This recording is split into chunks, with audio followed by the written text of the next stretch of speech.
विकास होता है, क्योंकि आरंभिक युग में भोजन सामग्री के साधन सीमित थे। तो पहले पुराने आदिम समय में, पहले के समय में जो जंगल में लोग रहते थे, एक ग्रुप बना करके रहते थे,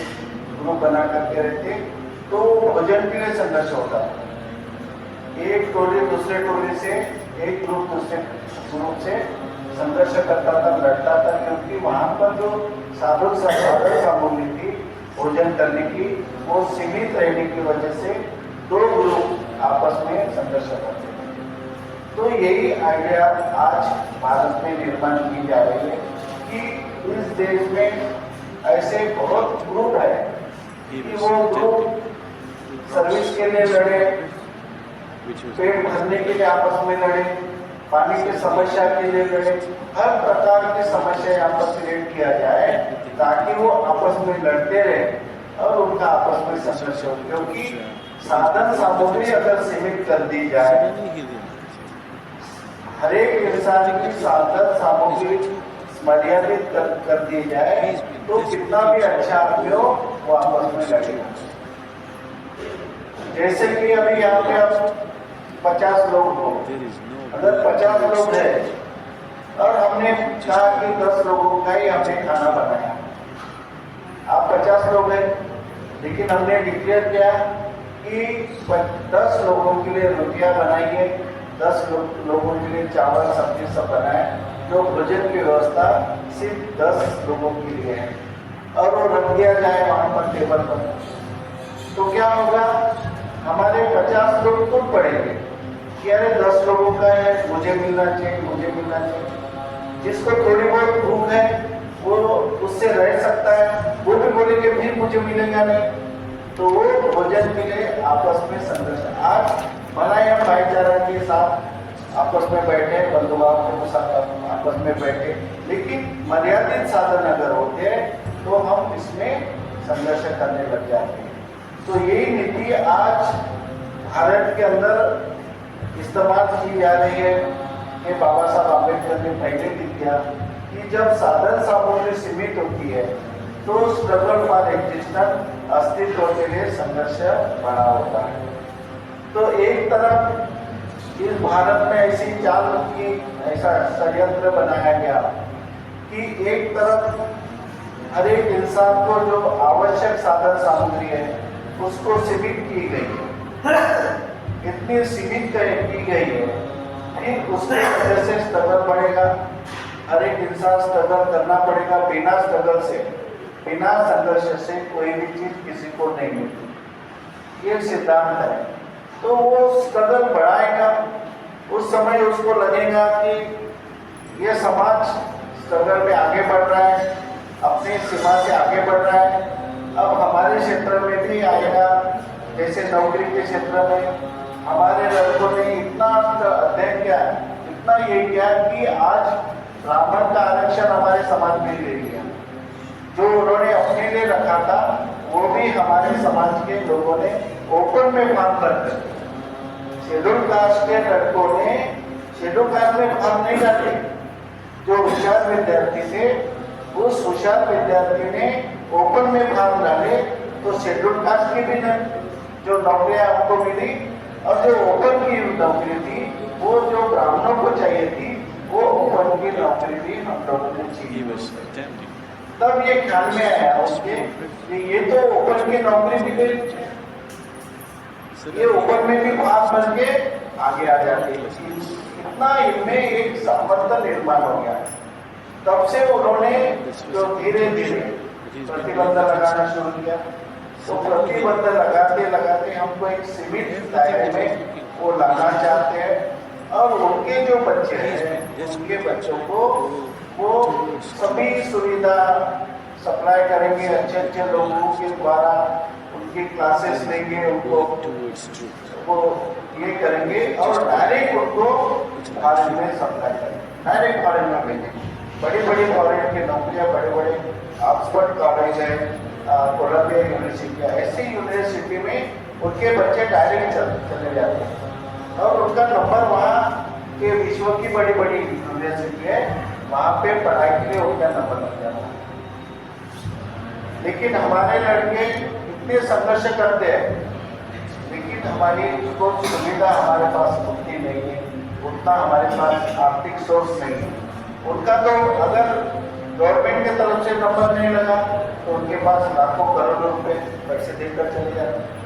लेकिन वो हमारे से श्रेष्ठ बनने के लिए जो भी कंपटीशन होता है, जो भी स्पर्धा होती है, वो स्पर्धे में आगे आने के लिए, उस स्पर्धे में टिकने के लिए वो काफी प्रयास कर रहे हैं और हमें उस स्पर्धा में पीछे रहना चाहिए, इसलिए काफी प्रयास हो रहा है। तो ये बाबा साहब आम्बेडकर ने पहले हमें आगाह कर दिया कि सीमित संसाधन अगर हो तो स्ट्रगल बढ़ेगा, संघर्ष बढ़ेगा, और जब संघर्ष बढ़ेगा तो उसमें मनुष्य आपस में लड़ना शुरू कर देगा। तो ऐसी बात बाबा साहब ने कही थी, अस्तित्व के लिए संघर्ष हो जाएगा। तो मैं कल हम यहाँ से ये हो गए, रुक गए थे कि जैसे हम चर्चा किया तो आर्थिक क्षेत्र में भी स्पर्धा बढ़ रही है, आर्थिक क्षेत्र में काफी स्पर्धा हो रही है। तो ऐसे समय पे हम लोगों ने भी एक टीम बना करके, व्यवसायिक टीम बना करके भी काम करना चाहिए। जैसे हमारे एक नेता है, उस नेता ने एक आदिवासी क्षेत्र में वो लोकसभा के लिए खड़े हो गए, बहुत पहले के 10-15 साल की बात है वो। तो वहाँ पे आदिवासी लोगों ने उन्होंने वो संदेश दिया, उनका संदेश दिया कि मावारा नाट्य मावारा। आदिवासी लोगों को क्या संदेश दिया? मावारा नाट्य मावारा। मेरे गांव में, मेरे शहर में मेरा राज होना चाहिए। गवर्नमेंट किसी का भी हो, लेकिन मेरा राज होना चाहिए, मेरी दुकान, मेरे सब ग्राहक होना चाहिए, उत्पादक मेरा ही होना चाहिए, वितरक मेरा ही होना चाहिए, जो भी काम किसी का करना है तो उसमें भी मेरे लोग होना चाहिए। सभी प्रकार के अपने लोगों को नियुक्त किया गया। जैसे आरएसएस में मंत्री देते हैं, मंत्री पद देते हैं, आरोग्य मंत्री, आरोग्य समस्या गवर्नमेंट की अलग है, लेकिन जो आरोग्य मंत्री है मुझे आरोग्य की सभी सुविधा लोगों को देना चाहिए। तो जो उनके लोग हैं, उनके लिए उनको नियुक्त किया जाता है। ये आरोग्य महामंत्री है, ये आर्थिक महामंत्री है, ये शैक्षणिक महामंत्री है, ऐसे उनको अपने दिल से मंत्री पद दिया जाता है और उनसे वो काम किया जाता है समाज के लिए। तो हमारे लोगों ने, हम सभी क्या कर चाहते हैं कि गवर्नमेंट के भरोसे बैठे, हम गवर्नमेंट के भरोसे बैठे कि गवर्नमेंट की सुविधा जबरदस्ती से संघर्ष करके हम देंगे। वो एक विचार हो गया, वो भी एक विचार सही है कि गवर्नमेंट की सुविधा संघर्ष करके देंगे, लेकिन हमारा भी कर्तव्य बनता है, हमारा भी कर्तव्य बनता है।